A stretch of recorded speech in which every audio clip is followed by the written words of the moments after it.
All right. So we got a good portion of our Livio cards in today, and we tried to make a deck out of it.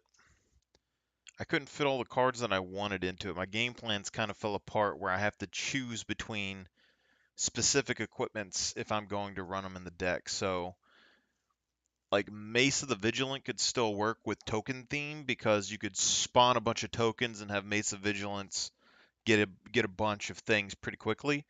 But everything kind of like I needed more or less removal from the deck. But I tried to do 12 removals, and then I started to think, maybe the equipment removals are just better. So Argentum Armor, even though it isn't the best, it can destroy a permanent every time I attack. And then with Stronic Resignator, I can destroy 2 permanents per turn, which is going to be way stronger than, say, like a Path to Exile, potentially, where I could only get 1 use out of a Path of Exile. But then instead of having, say, a bunch of removals and a bunch of board wipes and all those things and a bunch of everything, I think with the Livio deck, what's happening is I need to base everything around the equipments. So Godsend is pretty good, but they're not going to block with you'd basically have to block, and then you're going to be able to exile 1 to 2 creatures basically if they attack you. That's okay, but I don't think it's really that big of a deal. Um, the other thing is that we don't have a bunch of lifelink in the deck. We probably should. Um, but I think how the deck needs to operate is that it needs to be very quick. So we need to get Livio down turn 1, turn 2, and Kelith down turn 1, 2, 2. And then we need access to um, an equipment search creature or spell. And then from there, we would get, um, if it's a creature, I guess you would get the land ramp and then use the land ramp to flicker the creature back and forth. And then if it's a spell, then I guess you would go for maybe damage or something early, or you go for like World Breaker. I don't know. So basically, World Slayer is a sword that we have that's going to be our board wipe for the deck. Um, Instead of doing unblockable cards, because we had 3 unblockable cards, so we had Audric, the Master Tactician, that you could control what people blocked what or whatever. We might remove that one as well. But and we had the boots that let you have non-basic land walking. We had um, 17 minutes. Uh, uh, Prowler's Helm, which lets you get unblockable, and then we had Hidden Passage, which give you unblockable on a creature. I think instead of that, we're just going to go for Trample on an equipment, um, because it gives has buffs, and you can get Trample with a different keyword potentially, which I think could be good. Even looks it on Warhammer or something. We still have a couple Trample cards we can use, so potentially you would grab one of those early. And basically, what's going to happen is they're a 2-cost commander. As long as we have the mana, we can exile all the creatures on our board state anytime that we want. And then when we bring the commander back out, we can resurrect all of those creatures.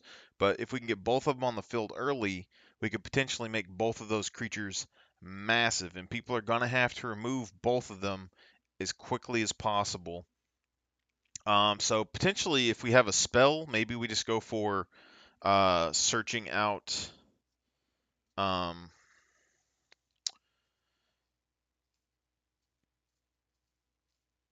hexproof.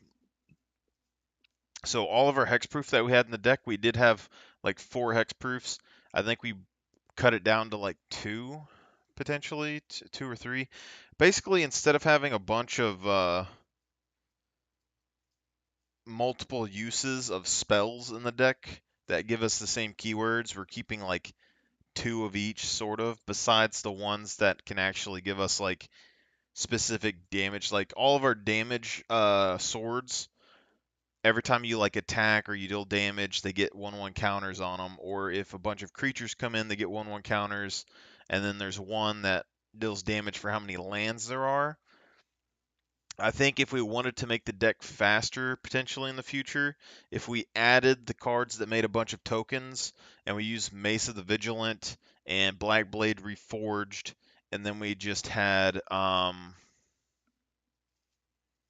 what else is it? If we had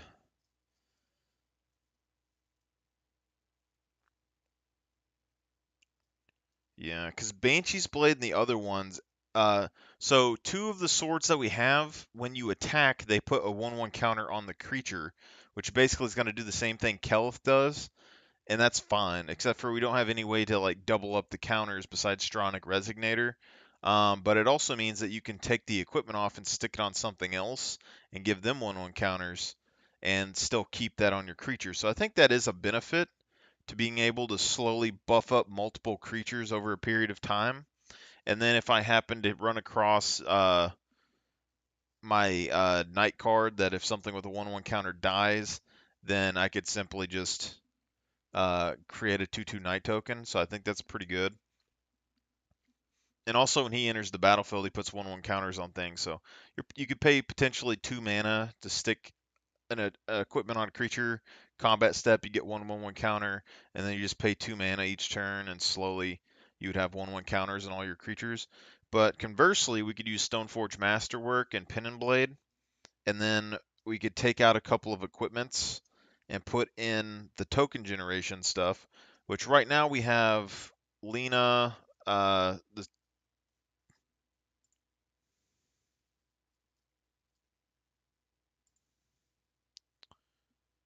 I just want to, I guess, log out, log on. I don't know if I'm going to stay on very long or not. I was thinking about getting one game in before going to bed. Um, so we have like a Lena card or whatever that when it comes in, uh, gives us soldier tokens for like however many creatures, non-token creatures that we have. And then there's Revelant Hoplite and a Heliod card that we could use that potentially would give us the ability to make a bunch of soldier tokens. And then what we could do in this case in the deck, because in all the other decks, like the Darien deck right now, we have like 15 card draws, and most people run like 12. So we got extra card draws in those decks. And in Livio, if we're going to say use ramp, and we use it for the swords, let's say, uh, we could technically consider tutor cards ramp because it could be like a 1 to 2 cost to get a sword out. It would cost you like 5 mana in total, but then you could start ramping out lands, which kind of sucks, but it's, we could get more lands out with that over a period of time than most mana rocks at that point. So it'd be kind of slow early, but potentially it could be pretty good. And then we could focus more on card draw to get more of our vital pieces out. So um, Symmetry Matrix. We have a couple of like most of our cards aren't really cards that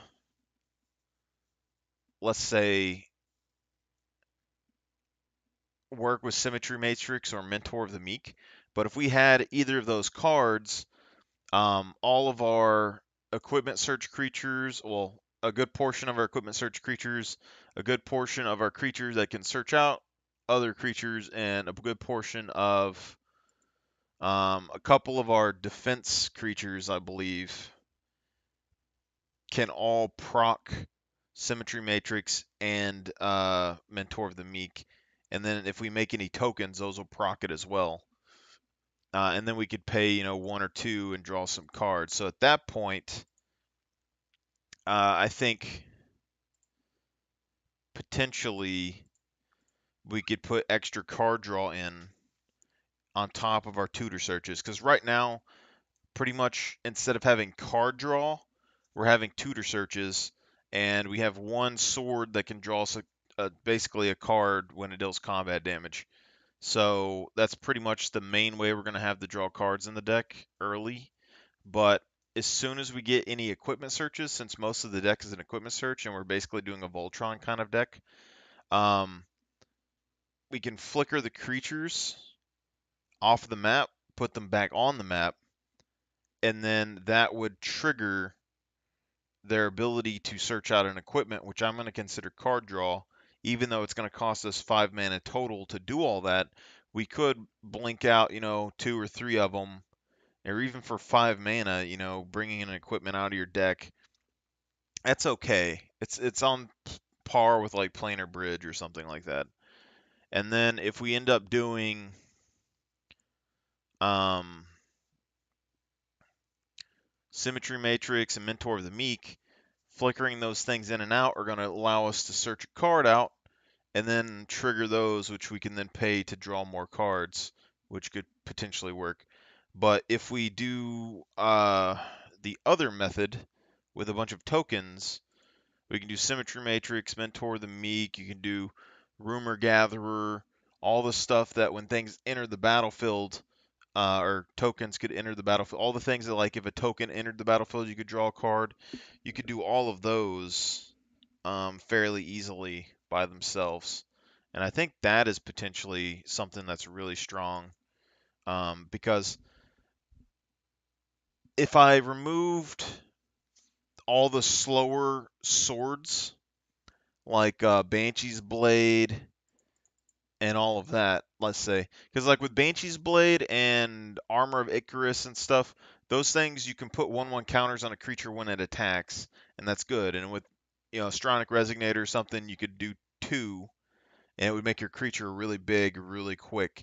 And then you could just put the equipment on something else and start making it bigger really quick. And I think that's kind of a nice idea.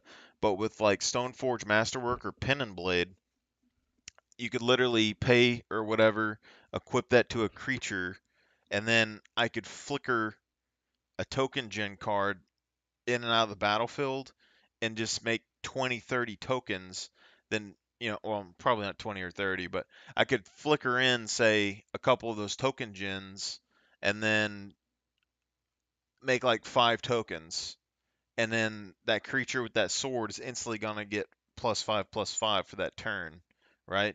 And then I can use like Entrapment Maneuver as a removal spell and also as a token generation, because I could say equip the sword to a token. The token becomes like a 10/10.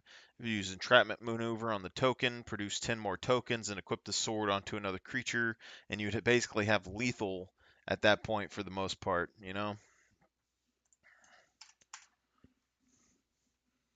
So I'm basically gonna have to decide between a slower but kind of consistent 1/1 counter strategy or a faster token gen strategy. And I think I personally kind of like the token gen strategy more. The thing that bothers me a little bit about the deck is that I wanted to have more shields and vigilance and stuff in the deck, and it just isn't working. Because, like, Captain of the Watch is like a card that I've really liked for a long time and I never get to use. And I could flicker it in and out for 5 mana and get potentially, 3 tokens each time. And I could give all the soldier tokens vigilance. And then they have Brave the Sands, which gives all of your creatures vigilance. And then there's a dog that you can flicker in and out that gives all your soldiers +1/+1 and prevents their combat damage and stuff. But it's just, to do that, it requires quite a lot. And my commander's a knight, so none of those really affect him. But I really like like vigilance on my creatures, and I like my knights or my soldiers to be able to have something to do. But another thing too is that if I make a lot of soldiers, I can use Skull Clamp. 1 mana to draw 2 cards, and I can do that multiple times in a turn. And as long as I have a creature that I could flicker in, say, like, for 5 mana, I flicker in Captain of the Watch, I make 3 tokens. Next turn, I could pay 3 mana to draw 6 cards, and then I could simply um, remove Captain of the Watch again.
I also think the token strategy is safer because with it gives me blockers for one. So if I go with the slower strategy, I'm going to be able to basically remove the equipment, stick them on something else, and slowly increase. But with the other ones, I can basically stick them on a creature, and they just become massive automatically. And if someone spot removals that creature, I can just stick it on something else, and it becomes massive. And then that creature I can basically use as a removal spell. But if they remove the equipments, or they, exile the equipments, that's when things would get bad, I guess. But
I have boots and she doesn't.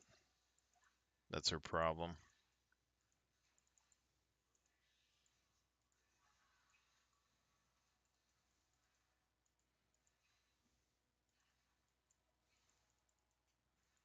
See, Bard has boots, so it wouldn't necessarily work on him. But if he comes too close,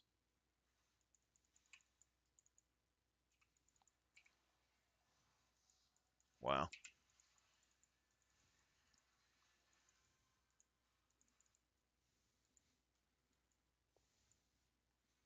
I feel like Hex Flash is definitely Thresh's ability. Oh, that was a fast one. I didn't expect that. Nocturne is probably around, but I don't think he's level 6 yet, so we're probably going to be fine, I think.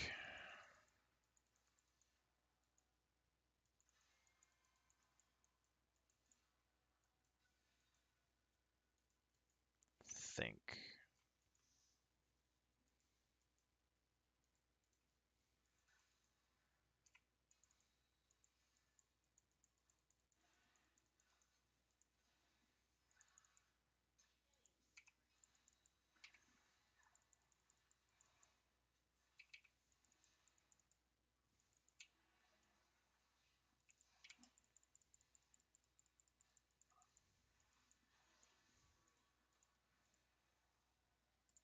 Hex Flash, man. Telling you.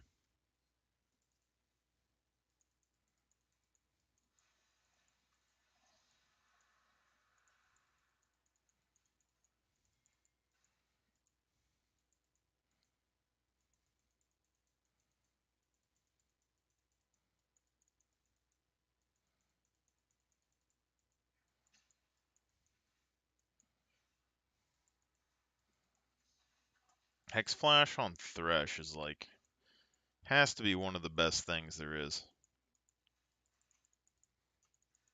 Nocturne isn't super fed or anything.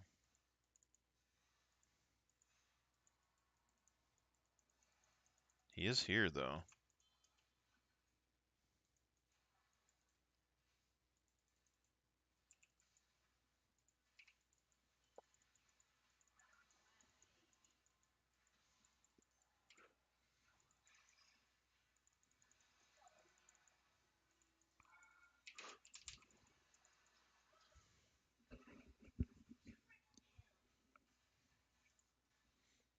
Cool enough.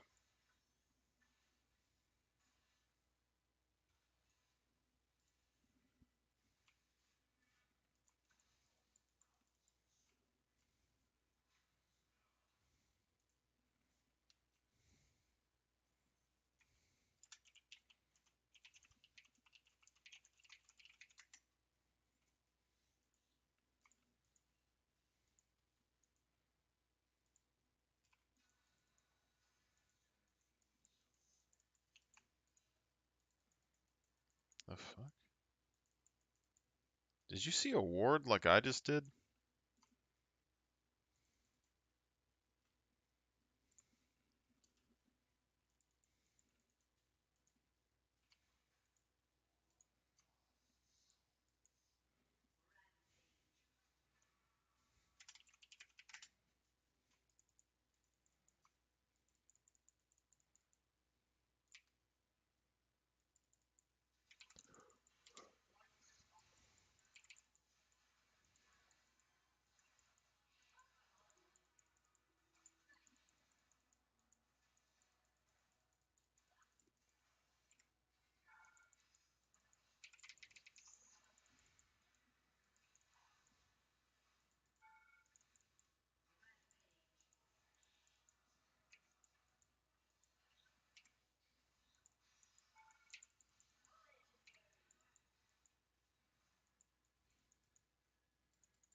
I think we just go ahead and get the Oracle. Like, look how much work this Hex Flash is doing. Like, if I didn't have this Hex Flash, I would have missed out on so many kills here, and I would have probably lost out. Like, I could have still flashed over this wall here, but I would have missed out on, like, this Nocturne kill. And if I didn't have the faster cooldowns, um, it probably would take me a bit longer to get things done.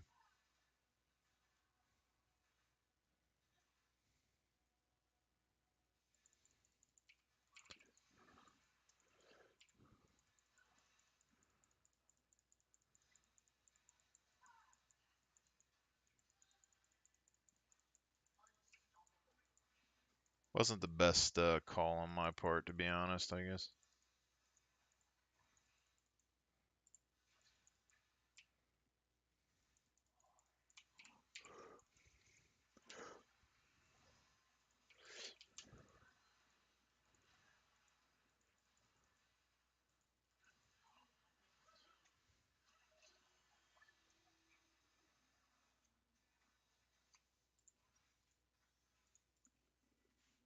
Hex Flash plus Moby Boots. Like, I'm at, like, Hex Flash on Blitzcrank. Like, that combo right there would be really good. Because, like, Blitzcranks do tend to stand right here and try to hook over the wall. But you could Hex Flash and then run them down and hook here. Hex Flash is just such a good thing for hook champions. I think pretty much any support, Hex Flash is pretty good. But when it comes down to it, like, Thresh and Bard are like the two, but Thresh is like the main one, you know?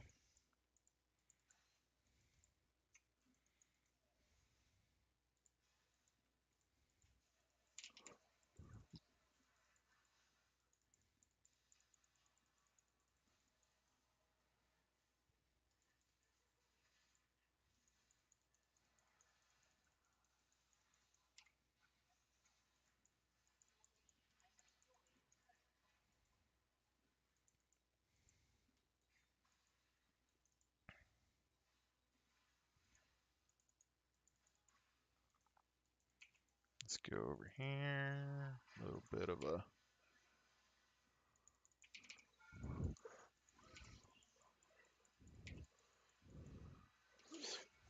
Damn. Well, their ADC is dead, so I mean, I'll take that as a win for the most part. Their top lane, or is it their mid? I don't know. Their top or mid's trying to do something, and it's not working out for them. I guess this could potentially still be good. 80, 80, 80, 80. They got a bunch of AD, not very much AP, so we can go this and then like straight into like a, actually a pink ward.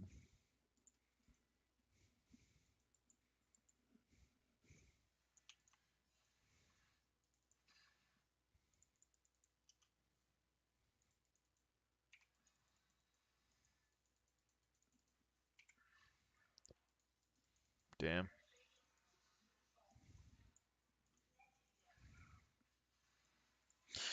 I whiffed.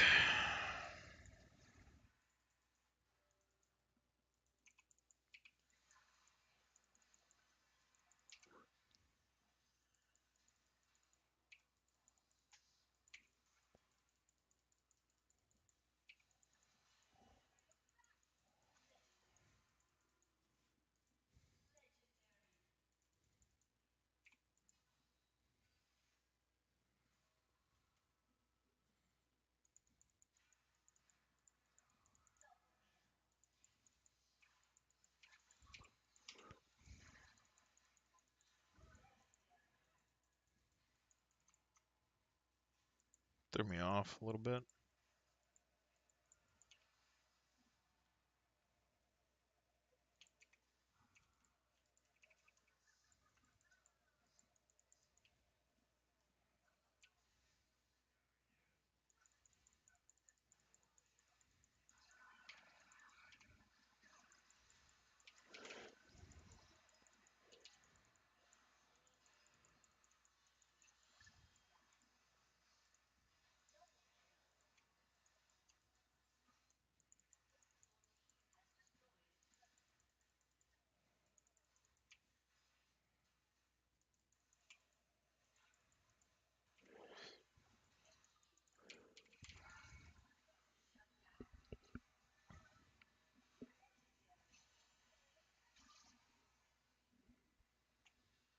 Good game.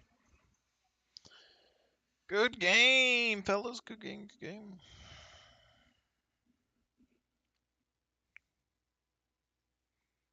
Hex Flash, man. I'm telling you. Good stuff.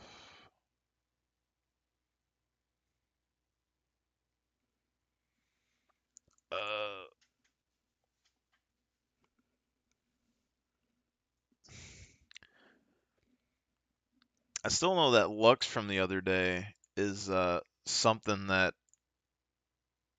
threw me for a loop a little bit. Because I hadn't played anyone that's actually used any of those like higher elo moves that people don't really use that often these days. But a couple of days ago,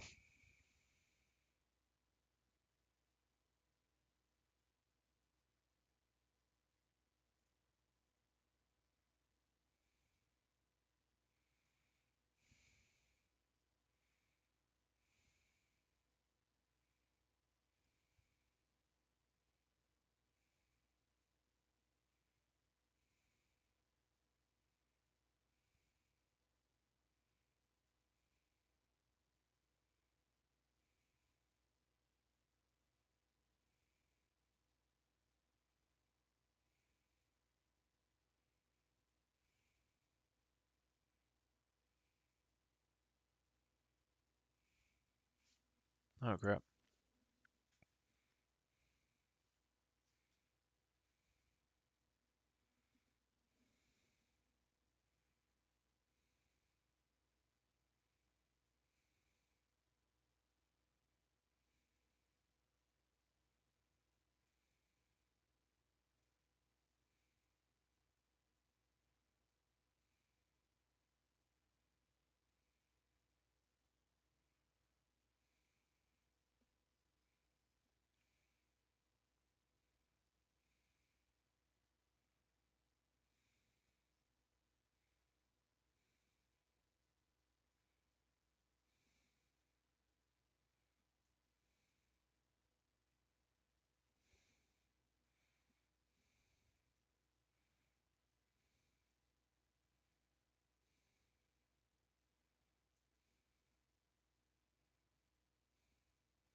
Sometimes I feel like talking, like just posting shit on Facebook to see what happens, but I don't know.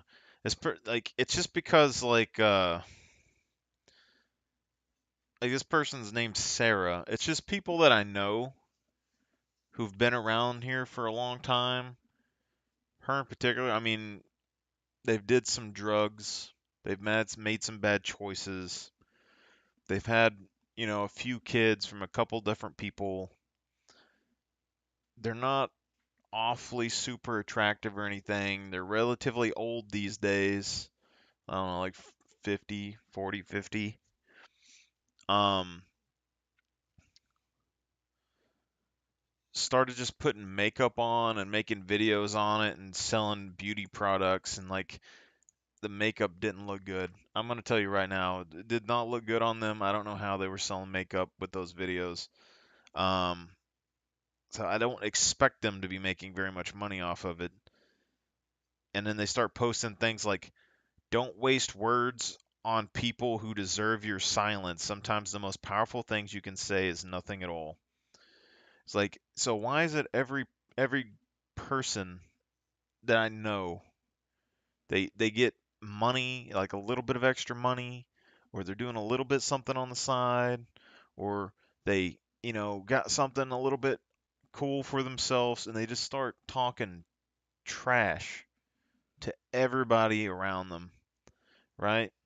Whereas like most of the dudes that I know that have went out and they have started making money, like a pretty significant amount of money compared to where we are in this area, they never post anything. You never hear much about them. If you look at their Instagram, you'll probably find like, some pics for like trips or Miami or something. But they never really talk bad about anything. When you go and you send them a message, they like try to help you out. They try to help you, you know, make some choices or whatever. They might also try to like sell you a bunch of stuff depending on, how they are. Because some of the people I know are salesmen, and you'll be talking to them and you can just hear the sales pitches in their voices. I don't really like that either because it feels like they're trying to crowbar you away from money, but when you do that all day, every day, um, at some point your social skills are going to try to develop over to that. But it's just like she does that post where it's like, don't waste your words on people that don't deserve it and all that stuff. And I just want to put thanks, Jesus, at the bottom of it. Like, can't wait to go spread that message to the world, you know? But then again, like, a lot of the people around here, especially the girls, they post like a bunch of really depressing stuff on Facebook all the time. Like, guys are terrible and my life sucks and blah, blah, blah. And then you'll go on there and you'll be like, okay, they've been posting depressing stuff for the last 10 and a half months. Let me go in there and post, a comment or whatever and give them some encouragement or some advice or something. And like them and their whole friends groups, they'll just attack you and then call you a simp because that's everyone's like go-to like insult now is to call you a simp, and then you just leave them alone. And then they go back to, posting depressing stuff after that generally. Or I think at this point, I mean, I'm pretty sure at this point, like it's just for attention for the most part. And when girls are posting depressing stuff on social media pages, like I was raised to be like, oh yeah, you should, care and respect and make sure all girls are safe. But now I'm just like,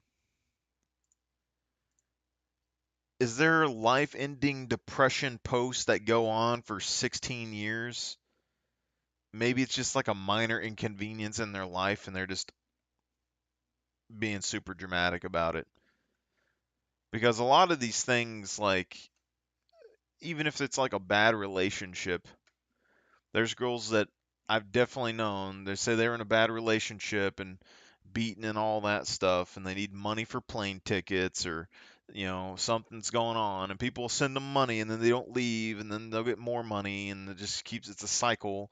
6 years down the road, it's still going on, and they'll be posting depressing stuff on the internet. And it's like at some point, I just think that you gotta, there has to be an age limit cutoff at some point for females.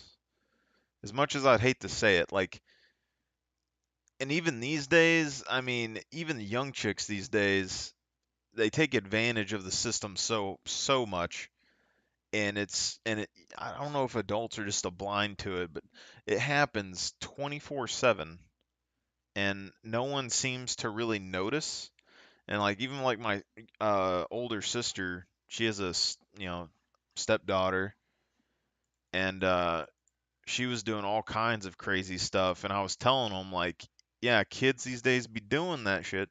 She's like, no, she's just a child, no big deal. And then like a year or so later, she found out that she'd been sneaking boys into the house. She'd been selling pictures and stuff on Snapchats, all kinds of things. And the girl's still underage and was making a bunch of money and wouldn't listen to any of the parents. And then she calls uh, Child Protective Services or something on my sister and her dad because her dad had like some legal issues in the past and wasn't supposed to be living in like the apartments or whatever with my sister, I guess. And so she was trying to get herself taken away from them.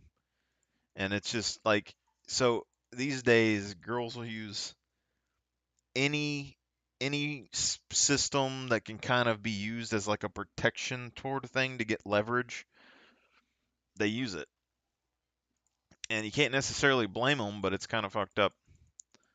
But like, what's the age limit to where you're like your choices or your issues? Like, I get like a younger person, you might try to talk some sense into them or something.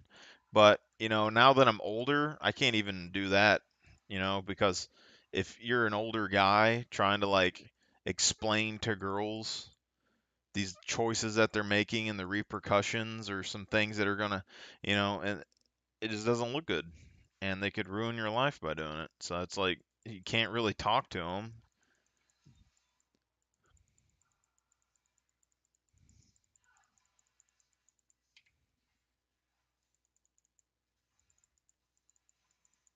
Well, that's not the best situation now, is it? Oh, that right there's a Shaco.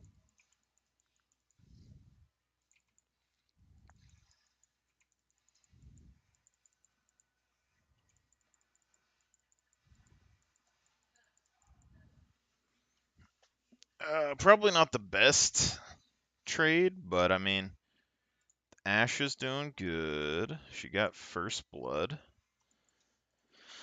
Shaco could still potentially be there, and he is.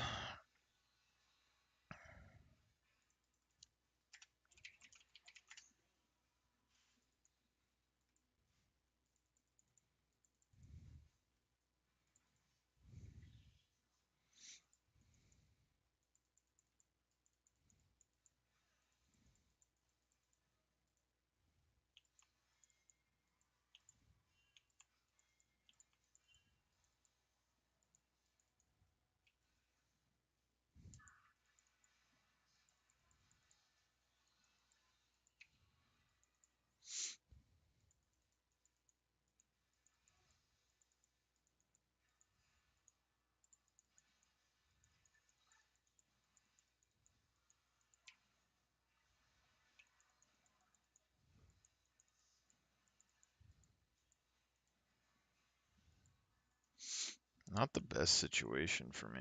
I was trying to hex flash. I was trying to stand behind the thing to hex flash it, but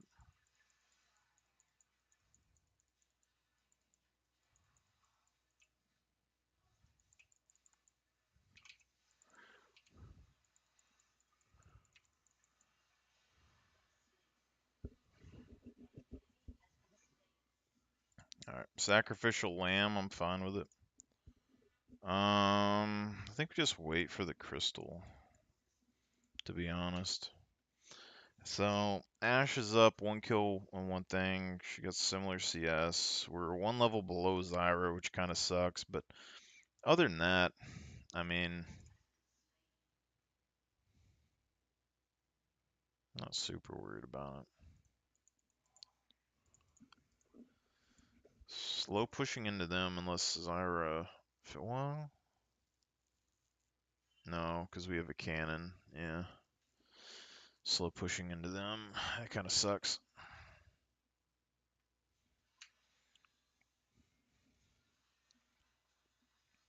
Alright.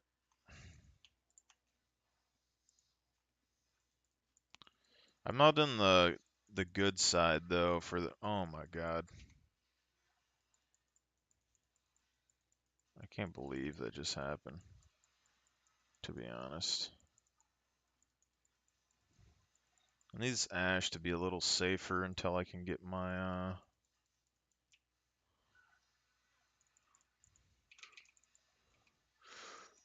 Oh my god. I can't believe I just messed that up so hard.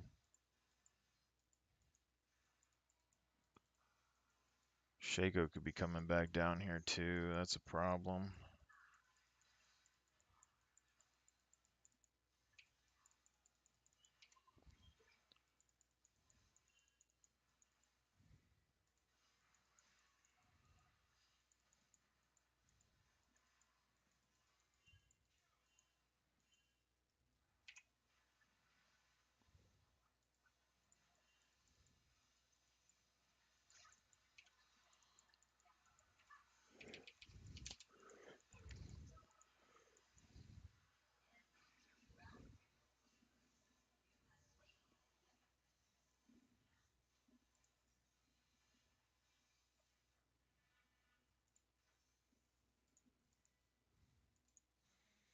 I don't think we FF.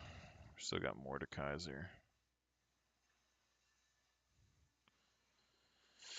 Locket might be better for us though. Just early, it's cheap. You know, help us protect from dives. Could be pretty decent. Because like right now, a Akali could still be sitting right here.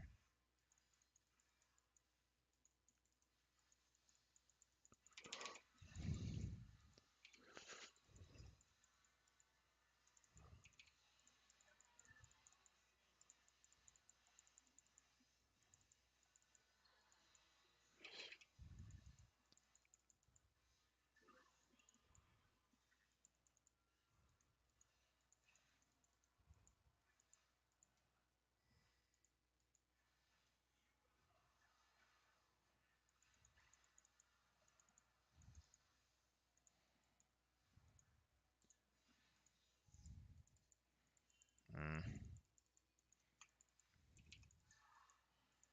I don't know if we're going to be able to get this under before.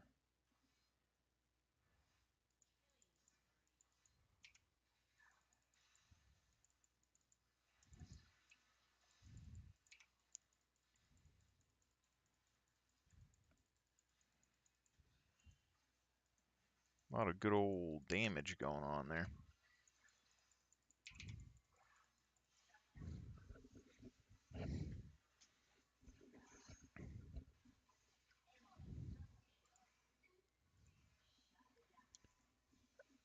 I don't know if that's worth on her part, to be honest. I mean, maybe.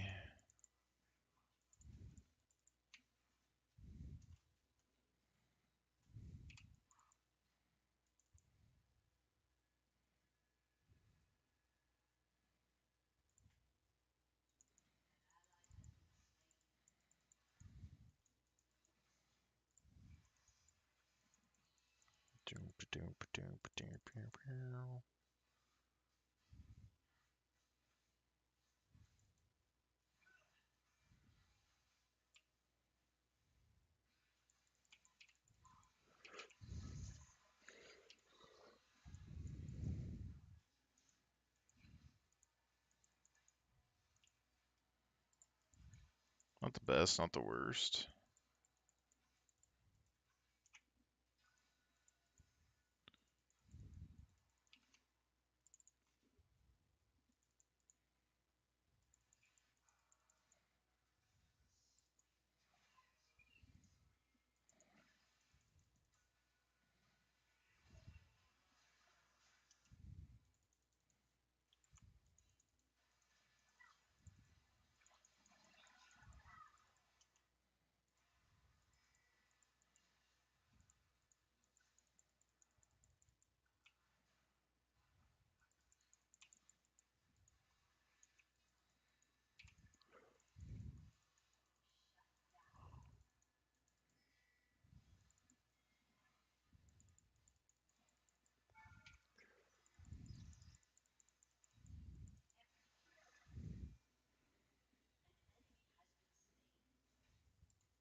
Am I dying a lot? Yeah, but is it worth it? Potentially. Mundo's actually up 2 levels, even though Akali got a few kills, so I think we win this. And Ashe has half the farm, but she is up a decent amount of kills, so I'm not really sure what that means at this point, you know?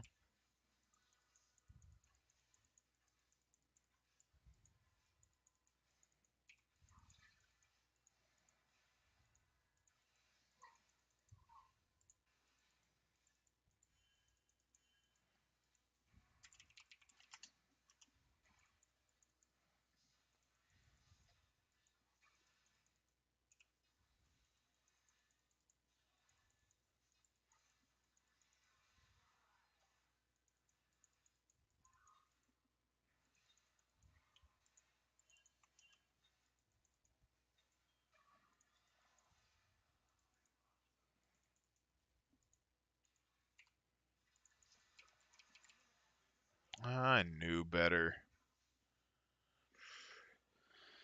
Because there's only 2 on the dragon. We saw 2 on the dragon, and we knew this was warded here. But I didn't have any sweepers, and I didn't have any extra wards, really, so...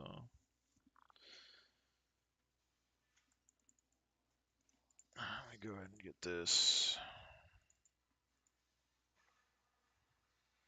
I would say that's a potential benefit of Locket over the other item, too, is that you get actually more wards to use.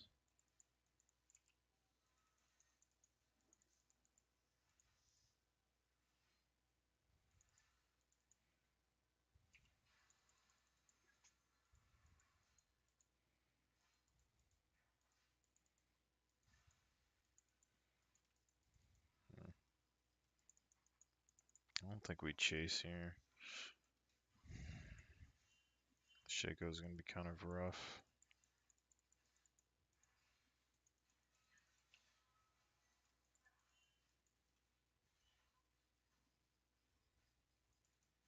Not necessarily worth it. Could potentially bait these guys over here, though.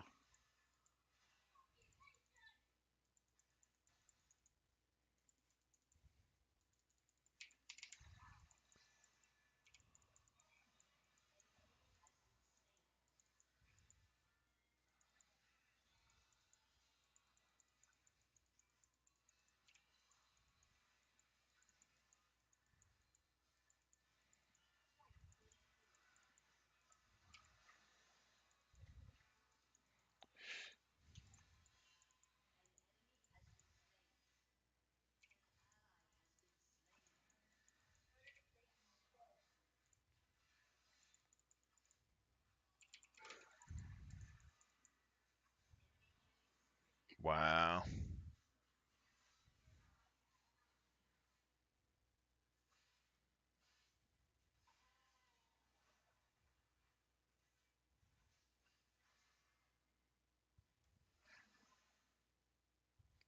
Better do something there, bro, Chimi. Can't believe my ult didn't hit him. How are you just gonna stand there and let him do that?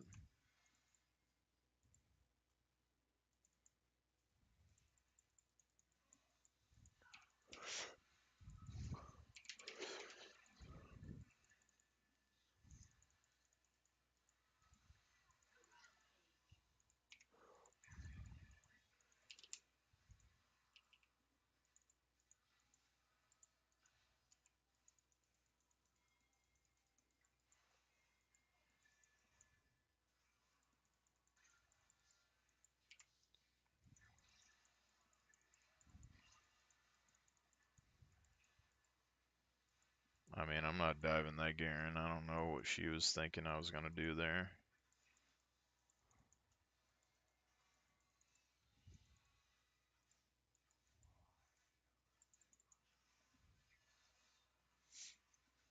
This Shaco could come and one-shot me, so that's kind of a problem.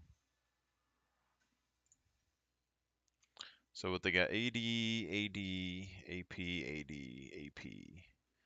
So with this, I think it might just be better for me to build defense, so like force of nature. And then we're gonna need some sort of AD defense item.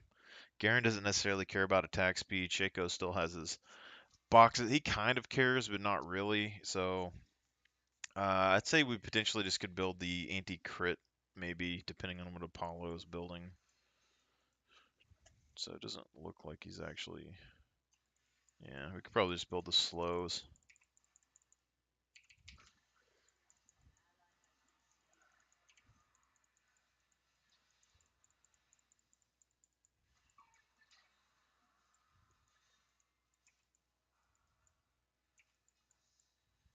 Can't really necessarily tell who's who there.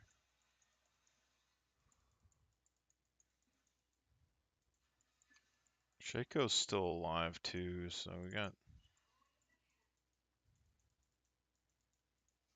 They got a really, like a bunch of really sneaky assassins kind of just floating around in weird places. He's topside, probably.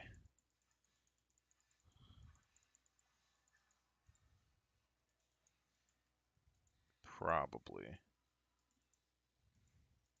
Unless he happens to be hanging down in the dragon pit. So there is that chance.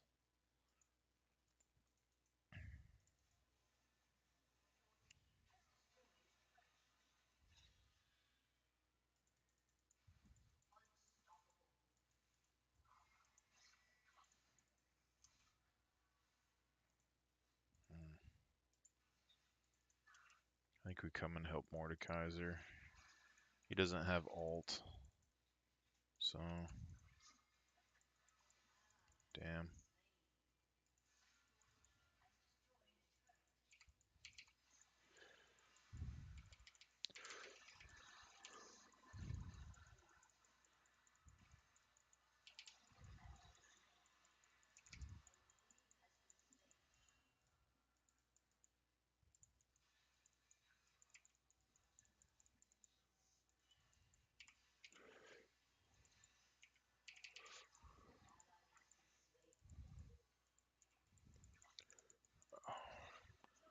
I cannot believe that. I guess I whiffed on the lantern.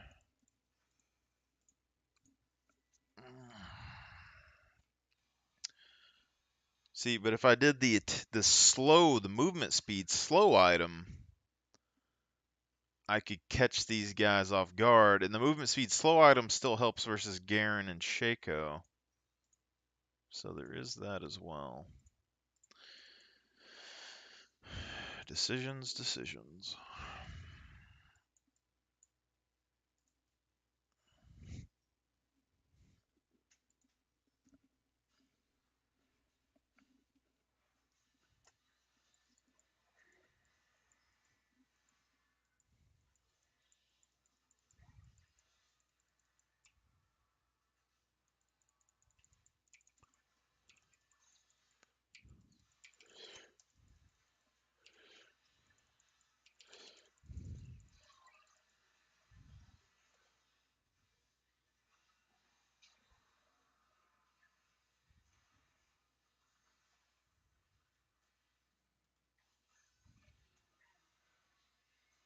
How did Shaco survive the ult with no health is my question. Holy moly. This Ashe is so timid. Like, once Shaco's dead...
Can't believe we just did we get the dragon?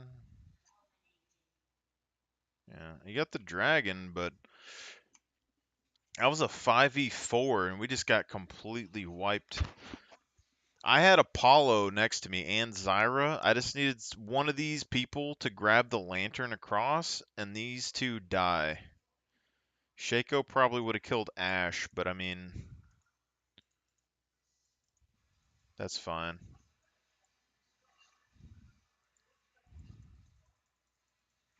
Garen's up here free farming, and it's a problem.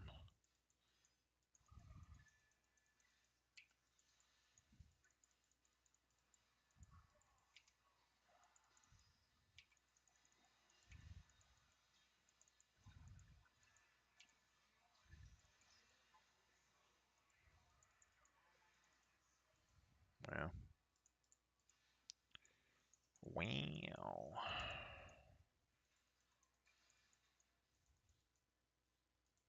It's a great time to be alive. I'm gonna close my eyes and down in the neighborhood. It was just as good.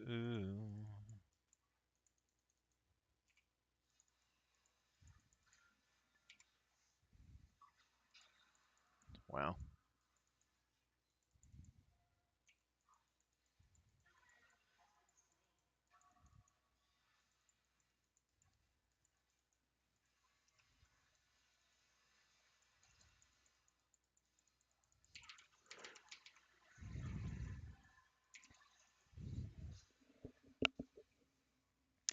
I just need, like, Shaco can one-shot Ash.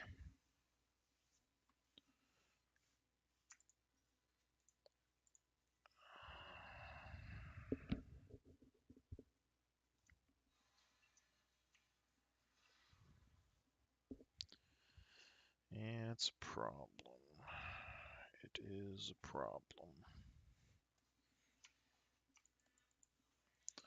I basically have to stand around the Ash and peel. There's not really much else I can do. She's kind of careless with her ult, though.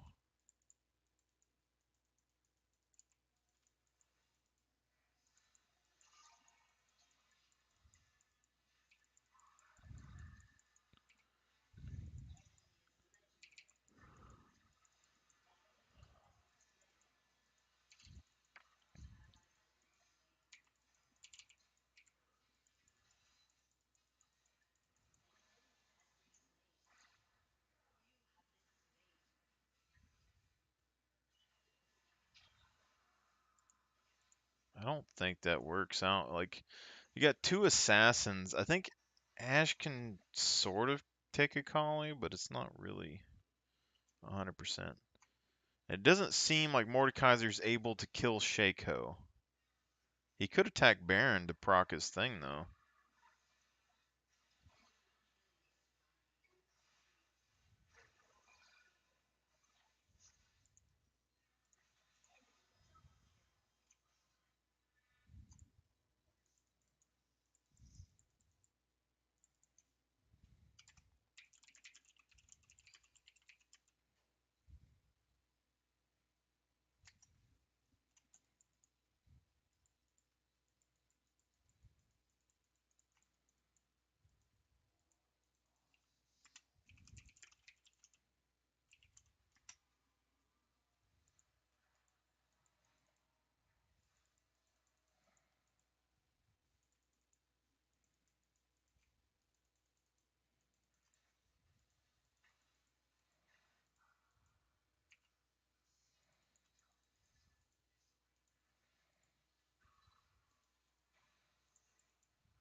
Not the real one. And then he is here.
See, we could have potentially collapsed right here, but now Shaco and all of them are going to be down.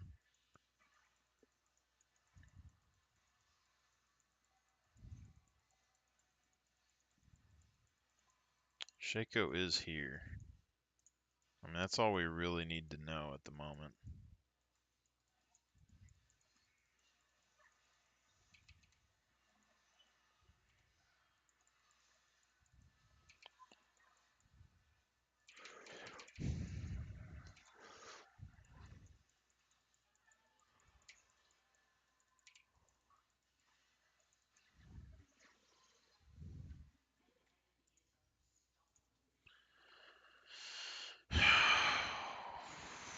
Ash went this different direction than me.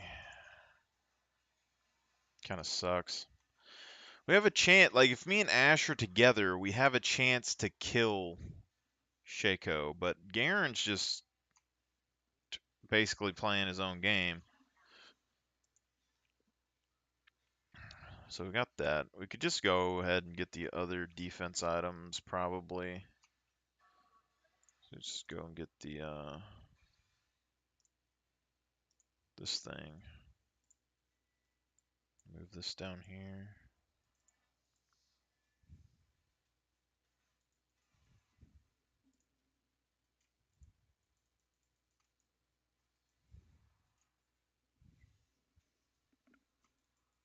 Been a while since I've seen AD Shaco.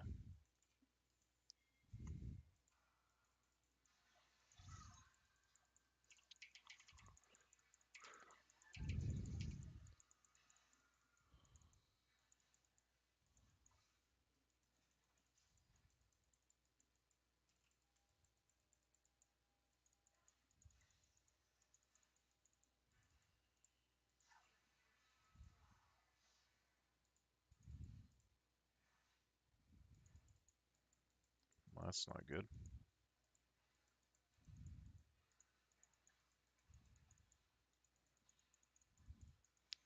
I don't know where the Shaco is, though. That's the real question. They have way more ward control than we do as well. I think we really just need to collapse on the Garen. This freaking dude, man.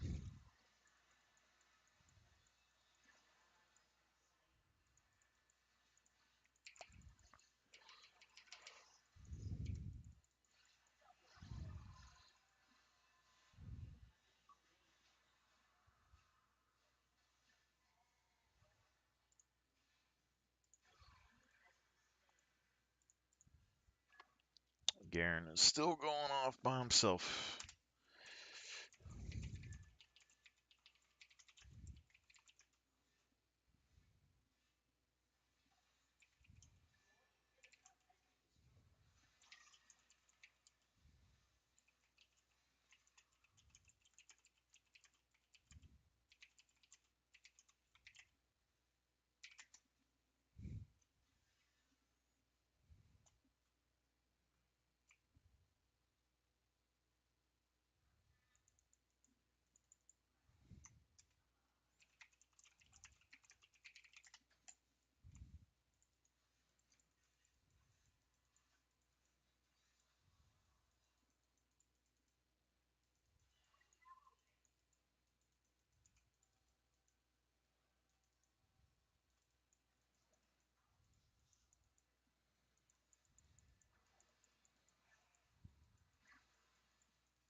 Where's this guy at?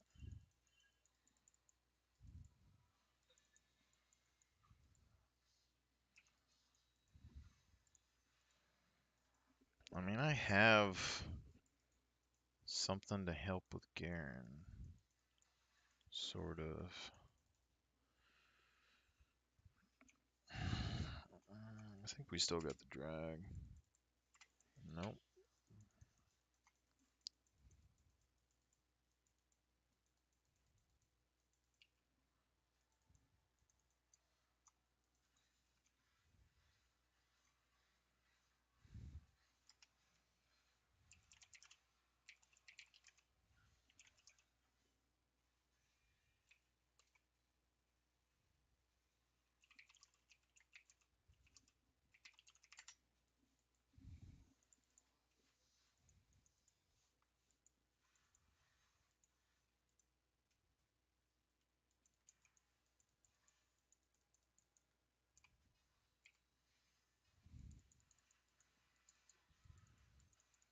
That's so annoying.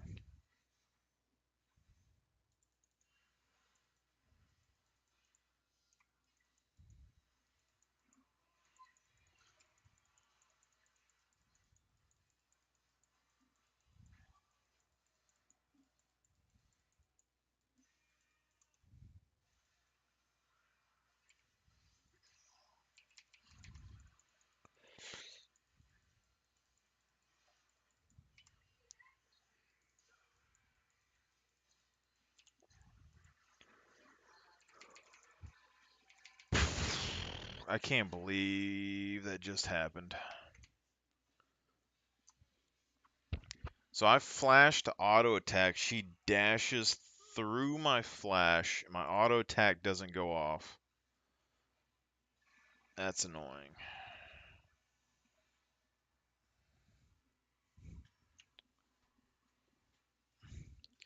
We're starting to do better though, so I mean there is that.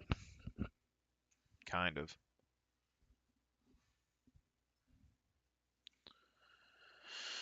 Kind of.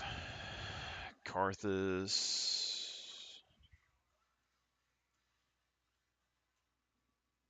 Shaco is dead.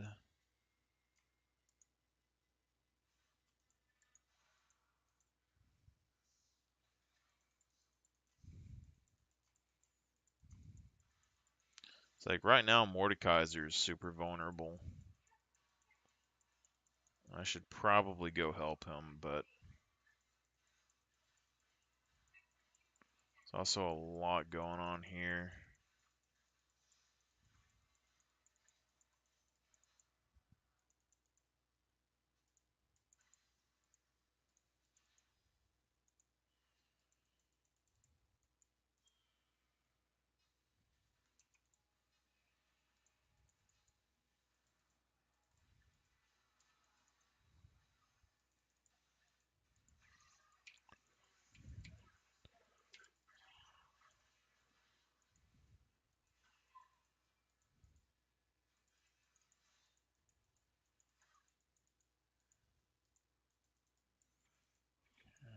Probably should back, but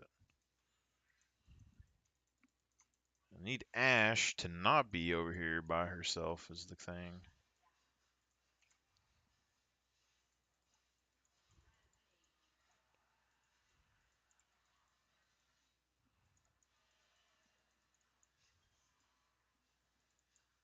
It is part of the thing, isn't it?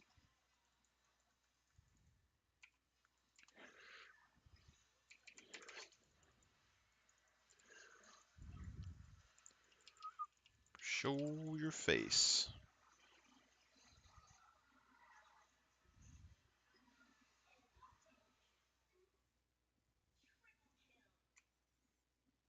I got Mordekaiser versus Garen.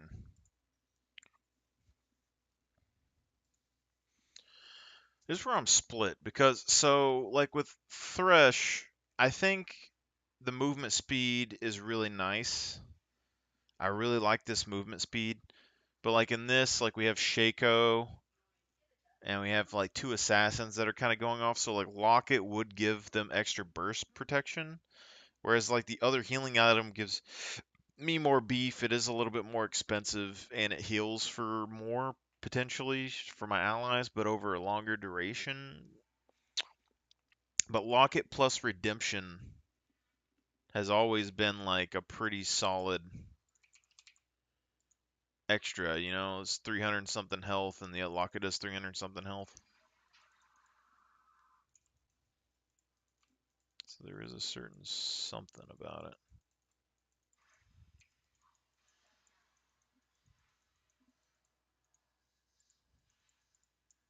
I do think we need some more wardage though.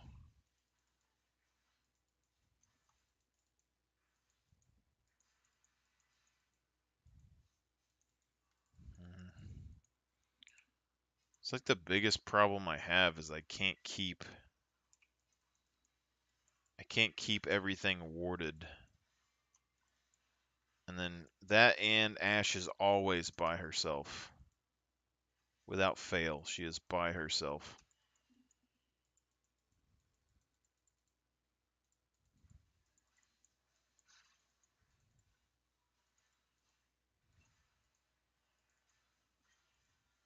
Like she does that. Like what's the point of that?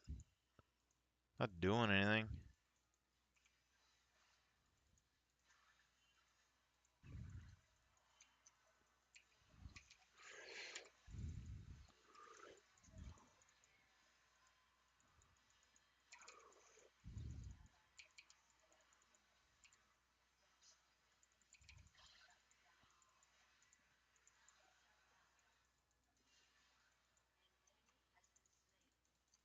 Okay. At least he's dead.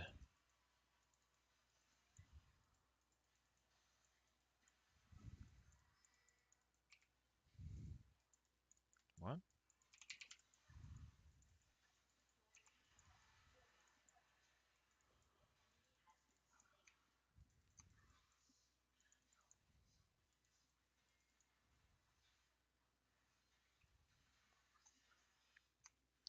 I'm not super worried about this.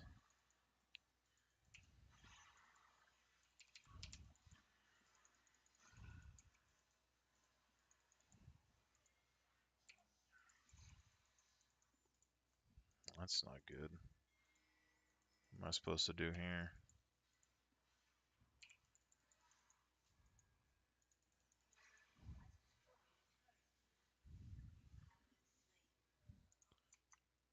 Like Mundo's just chasing him. There's not really anything that he can do that I can think of that's going to help with any of that.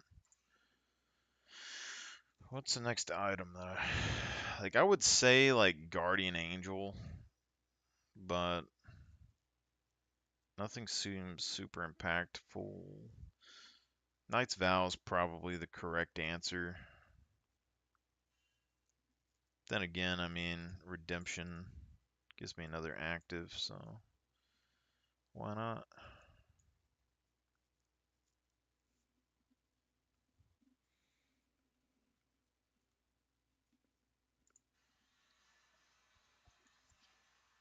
Our beef is actually doing pretty good, and like the Karthus AoE damage together. The problem is this.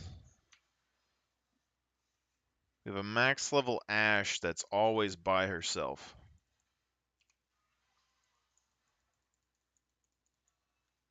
He's 100% like over here.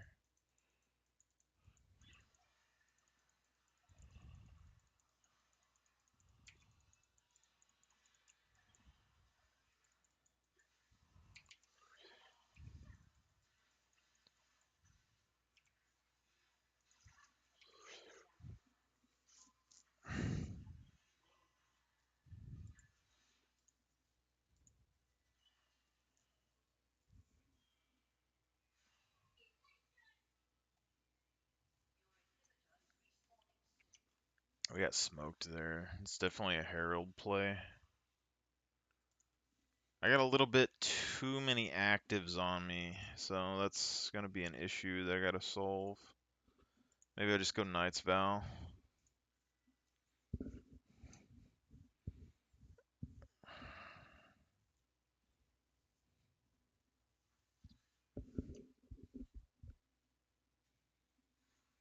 He's going a mixture of AP and AD together. So he went survivability, but he didn't get any penetration really besides lethality. They're going for an Elder play.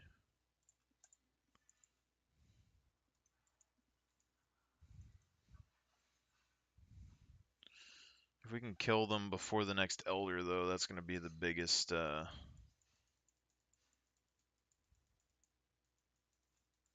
thing. The main issue with us with like these fights is I can't ward effectively. There's just no way for me to actually ward everything.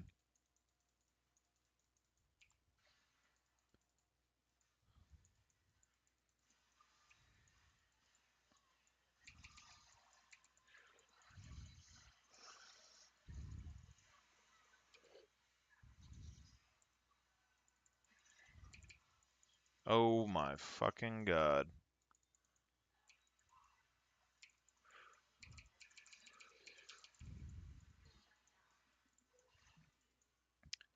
I hooked, and she flashed to me. We got ADC for an Apologos.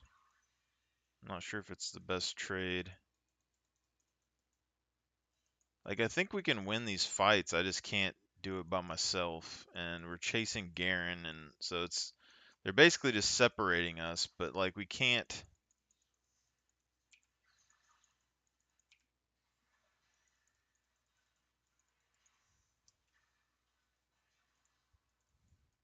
We can't do anything without the full team as part of our.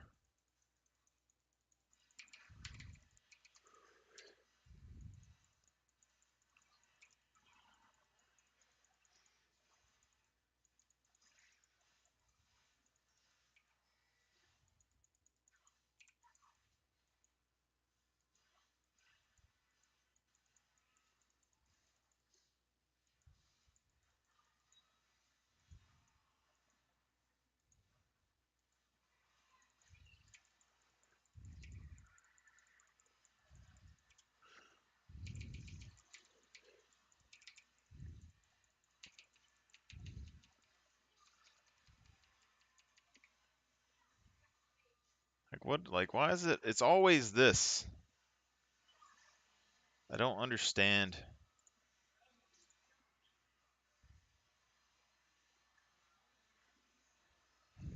ADC, not like.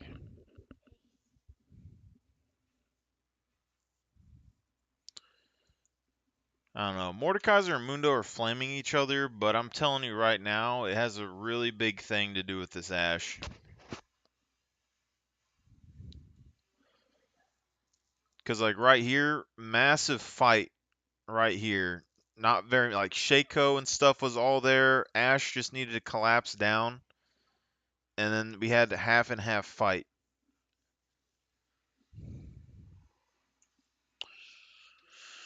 But yeah, 2 matches, probably all I'm gonna do for today, and then I'm gonna go to bed, so.